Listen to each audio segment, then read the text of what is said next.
Neste vídeo vamos abordar o assunto protecionismo.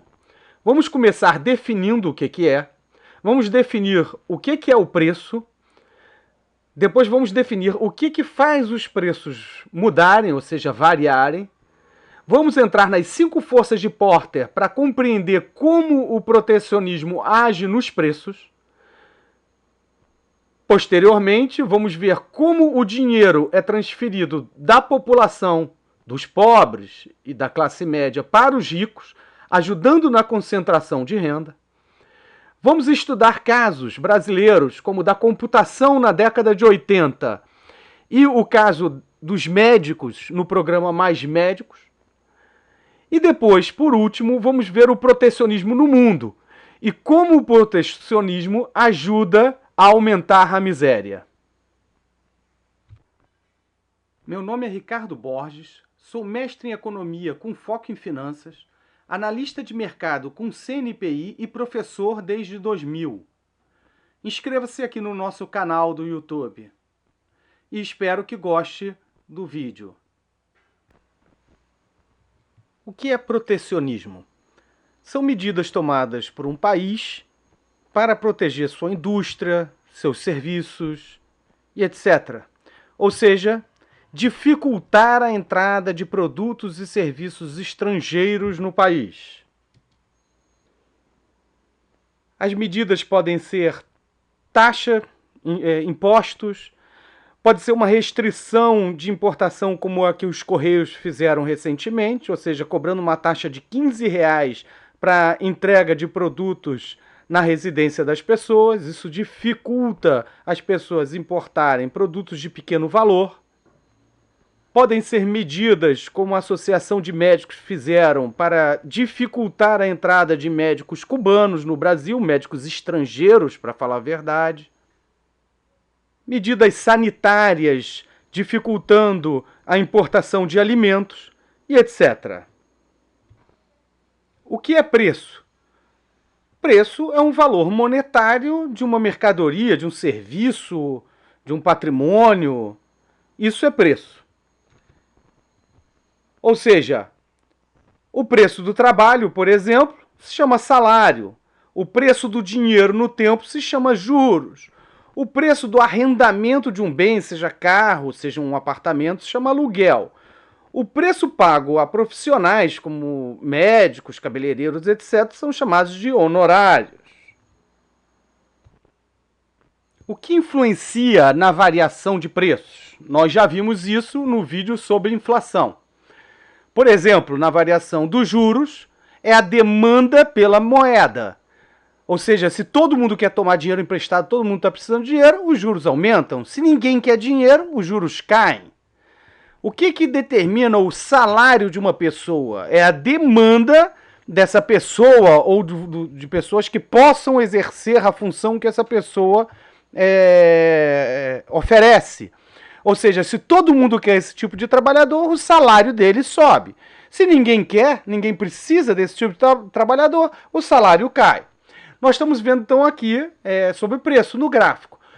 Como podemos ver, o eixo Y ele é o preço. Por exemplo, o salário. O eixo X é a quantidade ofertada. Ou seja, se por acaso a demanda sobe, ou seja, digamos no caso de um salário, né? Entra uma indústria, uma série de indústrias e começam a contratar o profissional daquela área, o valor do salário sobe. Nós vimos isso com o salário dos pedreiros lá a partir de 2009, na época do boom da construção. Em algumas situações saíram nos jornais que os pedreiros estavam inclusive ganhando mais do que os engenheiros, porque estava com falta de pedreiro no país e nós começamos a importar pedreiro, se eu não me engano, do Haiti. Ou seja, o salário, que é preço, aumenta se aumentar a demanda por aquele tipo de serviço.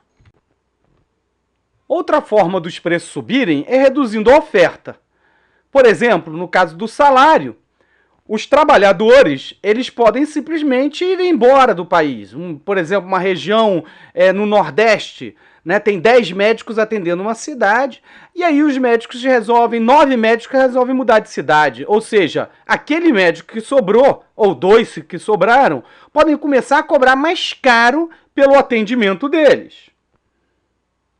No nosso caso de protecionismo, por exemplo, você restringia a importação, nós estávamos importando produtos chineses através do correio. E aí os Correios resolveram criar uma barreira à entrada dos produtos chineses, criando uma taxa de R$15. O que vai acontecer?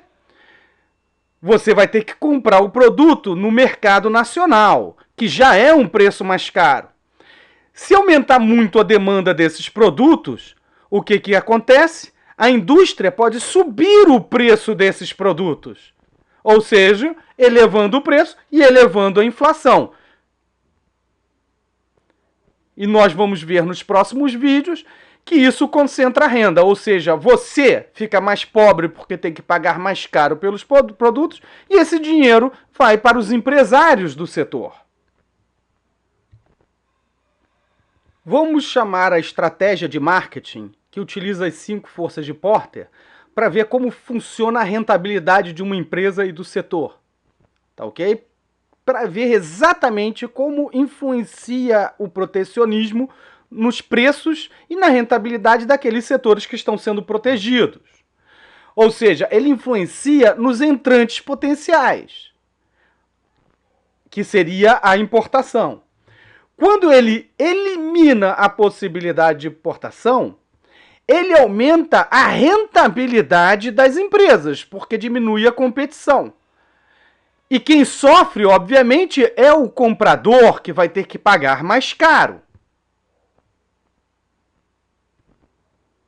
Então vamos ver como o protecionismo age na concentração de renda, ou seja, você ficando mais pobre e o empresário ficando mais rico. Esse retângulo em pé é o preço de um produto vendido. Parte desse produto é para pagar o custo da empresa. O que é acima desse custo, até o preço de venda, seria o lucro da empresa. No momento em que tem um protecionismo, diminui a oferta dos bens e serviços que estão sendo protegidos e o empresário pode subir o preço. Ou seja, quando ele sobe o preço, ele aumenta o lucro dele, como vocês podem enxergar aqui. E a diferença entre o lucro que ele tinha com concorrência do lucro que ele tem sem a concorrência é exatamente o aumento da concentração de renda. Vamos ver então como o protecionismo age para aumentar a concentração de renda, ou seja, tirar o seu dinheiro para dar para os empresários. Esse retângulo em pé é a formação de preço de um produto. Ou seja, parte é custo e a outra parte é o lucro. Tudo que está acima do custo seria o lucro do empresário. Quando há um protecionismo, os preços aumentam porque diminui a oferta, como a gente já viu. Ou seja, o custo ele é o mesmo, mas o lucro, que é a diferença do preço de venda para o preço do custo, do empresário aumenta. Essa diferença entre o lucro que deveria ser com concorrência do lucro que é sem a concorrência dos importados é exatamente a concentração de renda. É o que você vai ter que pagar a mais para tornar o empresário ainda mais rico. Ou seja, ele está tirando o seu dinheiro, o dinheiro do pobre, para dar para o empresário. E ainda não compreendo como é que pode a esquerda, que se diz contra a concentração de renda, como eles podem ter a cara de pau de defender o protecionismo. Para mim é incompreensível isso. Então vamos ver o caso da reserva de mercado de computadores que aconteceu no Brasil e foi um verdadeiro absurdo. Ela começou em 75 por causa da crise do petróleo. Em 81, quando começaram a ser entregues os primeiros computadores, os computadores de muito pior qualidade vendidos pelas empresas protegidas nacionais custavam ainda 5 vezes mais do que um computador lá fora. A primeira lei de informática no Brasil foi de 84 e a reserva só foi terminar graças ao Collor em 92. Se você acha que só pagar mais caro foi as consequências para o Brasil, não foi não. As empresas multinacionais foram embora do Brasil, foram produzir nos tigres asiáticos, graças a essa lei protecionista. Imagina hoje o Brasil sem computador, como é que a gente vai ter competitividade? Porque você, para ser competitivo, para exportar, você precisa ser eficiente. Imagina você sem computador, tendo que competir com os países que têm computador. Imagina sem carro, sem veículo, você tendo que levar tudo nos lombos de burros, de jegue. Imagina ter que levar carro puxando por cavalo, porque a gente não pode ter um caminhão, um trem. Olha a loucura, é isso que gera a falta de competitividade, é o protecionismo que gera a falta de competitividade, como foi o caso dos computadores. E o Brasil até hoje sofre por causa dessa lei. Ou seja, o protecionismo não só gera preço, ele gera falta de emprego. Se o brasileiro sempre ganhou um salário menor, foi porque era menos produtivo. Se ele é menos produtivo, tem menor demanda. As indústrias não vêm para cá, tem uma menor demanda, lembra? E aí, o salário fica menor. Nós somos miseráveis graças ao protecionismo. E você acha que foi o povo brasileiro que ganhou com isso? Não! Sabe o Itaú? Você sabe o Bradesco? Eles eram os donos das empresas que fabricavam os computadores. Ou seja, protecionismo só serve para enriquecer uma minoria e deixar o resto todo da população miserável. Como é que a esquerda pode defender o protecionismo? Eu não compreendo. A esquerda na Europa não defende protecionismo. Só aqui no Brasil. Vamos ver então o caso dos Mais Médicos. Esse foi um dos planos da Dilma, que, por sinal, maravilhoso. Entretanto, os médicos brasileiros formados aqui não queriam que médicos estrangeiros viessem competir com eles. Por quê? Por um simples motivo. Eles não querem porque a rentabilidade da função deles iria diminuir, aumentando a concorrência. Eles podem alegar que o cubano não sabia, que os outros não sabiam, mas, na verdade, o que incomoda eles, como incomoda todos nós em nossas funções, é o aumento da concorrência que vai reduzir a nossa renda. Não são só os médicos, todos querem proteção para eles. E esse egoísmo é que gera miséria do país. Por exemplo, a Associação de Médicos, agora, recentemente, conseguiu fazer com que não pudesse mais abrir cursos de medicina. Você acha que é por que isso? Ah, não. Obviamente, eles alegam que estão se formando muitos médicos de má qualidade, mas não é, não. Isso é para dificultar a entrada de novos médicos e assim eles manterem ou aumentarem a rentabilidade deles. O Brasil já falta médico, não é à toa que os médicos realmente ganham muito bem. Imagina se você proibir a formação de mais médicos. Para eles é ótimo, mas e para o brasileiro que precisa de médico? E para o brasileiro que vai procurar e não tem médico nos cargos? Ou seja, é péssimo. Se você, mesmo com plano de saúde, você quer ser atendido por um médico, em alguns casos, em algumas especialidades, você demora 6 meses para conseguir uma consulta. Graças ao quê? A série de medidas para restringir a formação de médicos e para restringir a importação de médicos. Então vamos abordar a desigualdade. Eu acho que o índice mais utilizado para medir a desigualdade é o índice Gini. Mas é importante que nós possamos compreender os problemas do índice Gini. Por exemplo, se 1% da população de um país tem toda a renda e o resto não tem nada, a desigualdade é baixa. E aqui Ou seja, se o país tem uma população toda miserável, ele é um país sem desigualdade, se ninguém tem nada. Tá claro? Então é importante que a gente compreenda isso quando a gente for analisar os países que estão com índice Gini, por exemplo, baixos. Então aqui tem um mapa dos países com relação à liberdade econômica, onde um dos fatores principais é exatamente ter pouco protecionismo. Como a gente pode ver, os países menos protecionistas são aqui, ó, Austrália. Os países nórdicos, dá para perceber que os países que os socialistas adoram falar bem, tá? Tá aqui, ó, Canadá, né, Estados Unidos, o Chile, tá aqui, Japão, Coreia do Sul. É importante verificar que os países que todo mundo fala bem, que é um lugar bom de se viver, não é isso? Eles estão como um país de liberdade econômica e que tem pouco protecionismo. Os países com muito protecionismo e pouca liberdade econômica são normalmente os países mais miseráveis, como vocês podem ver aqui na África, no centro da África. Ó, Venezuela aqui, ó, que nós conhecemos, Cuba, Coreia do Norte, dá para perceber? Ou seja, é fácil visualizar nesse gráfico que protecionismo não está com cara de ser algo que efetivamente gere uma distribuição igualitária de renda. Ou, pelo menos, ele não gera a benefício do povo.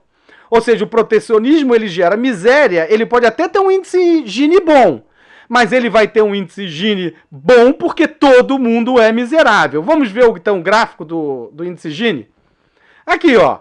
Se você for perceber, esses países aqui, né, pela escala, tem Gini, ó, baixos, ou seja, todo mundo é igualmente miserável. Os países que nós vemos com mais liberdade econômica, ó, a distribuição de renda tende a ser melhor, principalmente nos países nórdicos, olha aqui, ó, que falam tanto, né? Olha aqui, Austrália, Japão, tá vendo? Coreia do Sul, né? Os países com protecionismo elevado, reconhecidamente com protecionismo elevado, ou eles tornam o povo miserável, ou seja, o índice Gini, ele é baixo porque é todo mundo miserável no país, como por exemplo em Cuba, tá vendo?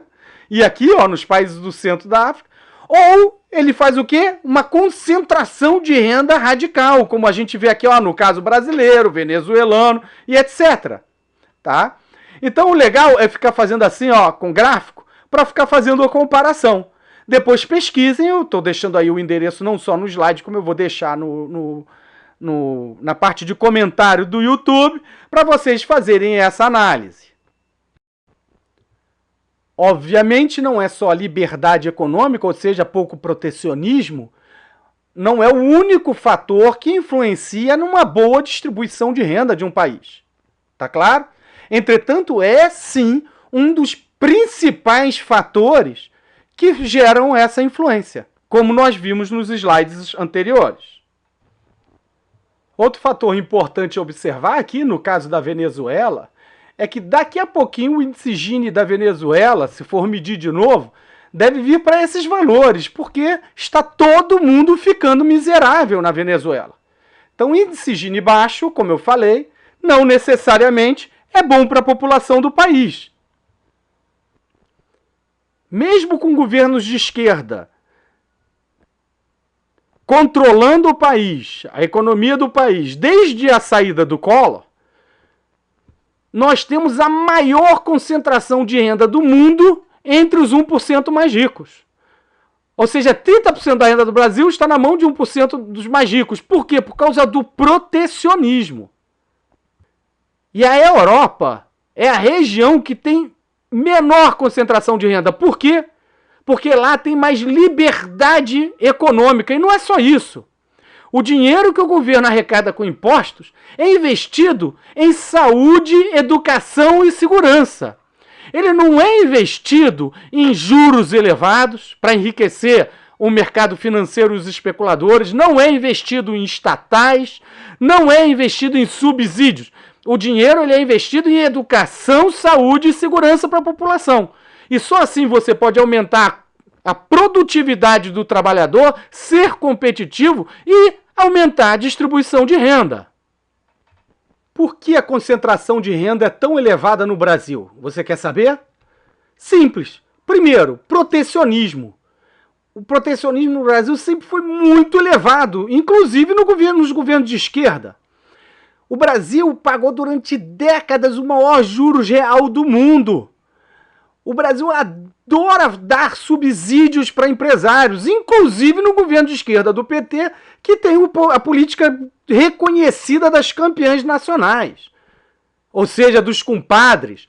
Os impostos no Brasil são super elevados, ou seja, você paga o imposto, o governo pega esse imposto para transferir para os banqueiros através de juros, para os subsídios através de empresas e gerando e outras formas. Ou seja, estatais, por exemplo, e praticamente nada é investido em educação, saúde e segurança. Não sobra dinheiro.